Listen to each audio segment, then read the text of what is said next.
Perkenalkan,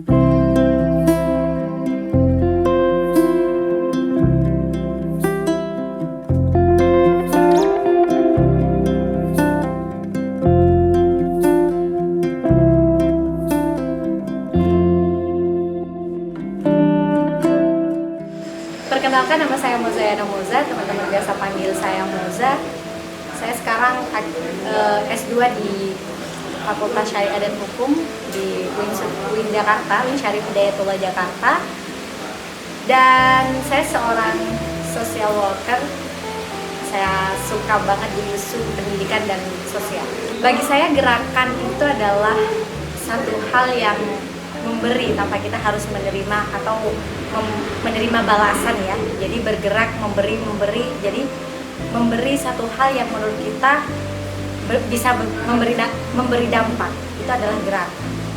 Dan orang lain merasakan apa yang kita beri.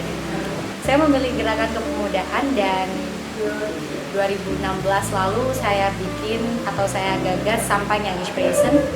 Secara definisi adalah gerak sosial kepemudaan, basisnya relawan.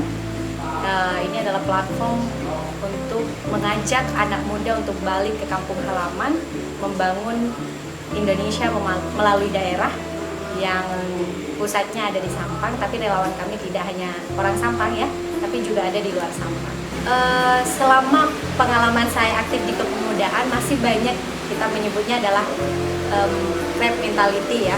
Jadi mindset persaingan, mindset no peace gitu ya, mindset tidak damai. Dan saya berharap bahwa anak-anak muda hari ini udah seharusnya memiliki mindset untuk kolaborasi, mindset untuk tumbuh dan mau berkembang, mindset untuk mau belajar dengan pada siapapun dan kepada siapapun, intinya terbuka gitu ya. Karena kenapa? Kalau di Renal Salim mengatakan di bukunya itu adalah fixed mindset itu sangat berbahaya. Jangan memiliki mindset yang lemah, tapi grow mindset yang terus ingin tumbuh. Si microblog dan semacamnya, kita mungkin di Madura itu masih susah banget ya, apalagi di pelosok ngomongin soal microblog, apa itu. Jadi kayak belum terbuka, belum open mind, belum banget gitu ya. Jadi perlu mentoring, perlu pembinaan, perlu pembekalan, kayak gitu sih. Tapi which is, sampai sini saya menyadari bahwa kita memiliki leluhur yang perlu dipertahankan gitu. Itu sih yang membedakan Madura dengan di luar Madura gitu. Saya tertarik banget menjadi bagian dari isu sosial dan isu pendidikan ya, karena bagi saya adalah ada value yang beda gitu di sosial itu. Ada value, alasan saya sih sebenarnya humanistik sih, alasan dasar adalah kemanusiaan. Artinya saya ingin bahagia tidak hanya diri saya sendiri, tapi juga bagaimana cara membahagiakan orang lain. Dan saya tertarik juga bahwa menurut Auguste Comte sebagai Auguste, bapak sosiologi mungkin ya, mengatakan bahwa ya kita hidup tidak hanya untuk diri kita, tapi juga hidup karena orang lain. Jadi Hodunas apa Uminas kayak gitu. Banyak sekarang anak muda yang mengalami insecure ya, atau mengalami kegalauan, atau dia disingkirkan dari satu kelompok ke kelompok lain karena perbedaan apapun itu, maka merasa dirinya tidak beruntung hidup di lingkungan. Maka kemudian peace itu diharuskan menjadi edukasi, dengan edukasi peace gitu misalnya. Untuk apa? Untuk mengedukasi bahwa kita bisa menerima diri kita dan bisa menerima orang lain. Jadi peace itu ada yang dimaksud di sini adalah penerimaan diri seutuhnya dan sepenuhnya, tanpa harus melihat kamu standar kamu gimana sih, standar saya gini gitu. Jadi damai melalui dari diri sendiri daripada damai melalui orang lain kayak gitu. Jadi start peace with yourself before start peace with other gitu. Jadi lebih damai bagaimana dirinya menerima, tahu kekurangan dia, bagaimana dirinya tahu kelemahan dia. Itu sih proses peace yang kami maksud. Sehingga saya merasa bahwa penting banget untuk sebelum membuat dampak kepada orang banyak, sebelum memberikan peace kepada orang lain, kita harus peace kepada diri sendiri. Kemauan untuk maju ya, tentu setiap orang memiliki kemauan untuk maju, bukan dalam arti daya saing untuk kompetitor saling menjatuhkan gitu ya, tetapi kemauan untuk maju secara umum di Sampang khususnya anak muda ada. Bahkan udah banyak sekali yang merasa dirinya harus berarti, dan ya saya untuk hidup apa sih kalau tidak memiliki jejak atau sejarah atau historis yang positif gitu.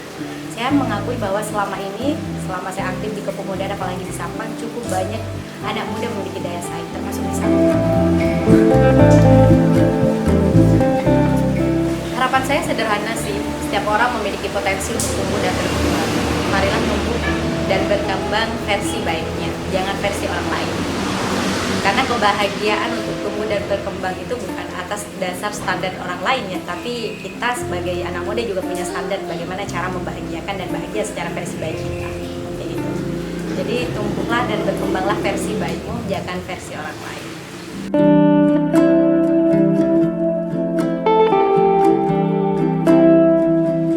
Kamus Kecil karya Djoko Pinorbo. Saya dibesarkan oleh bahasa Indonesia yang pintar dan lucu.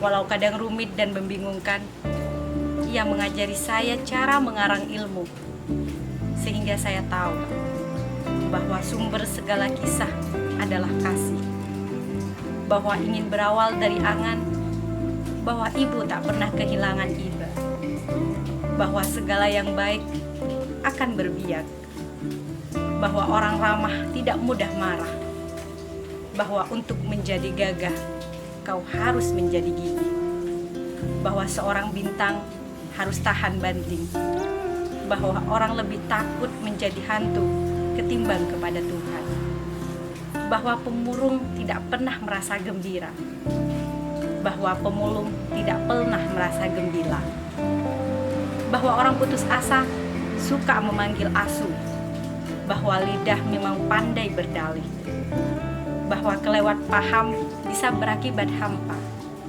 bahwa amin yang berbuat dari iman menjadi kau merasa aman. Bahasa Indonesiaku yang gundah membawaku ke sebuah paragraf yang merindukan bau tubuhmu, malam merangkai kita menjadi kalimat majemuk yang hangat, di mana kau induk kalimat dan aku anak kalimat. Ketika induk kalimat bilang pulang, anak kalimat paham bahwa pulang adalah masuk ke dalam palung, ruang penuh raung, segala kenang tertidur di dalam kening. Ketika akhirnya matamu mati, kita sudah menjadi kalimat tunggal yang ingin tinggal dan berharap tak ada lagi, tak ada yang bakal tanggal.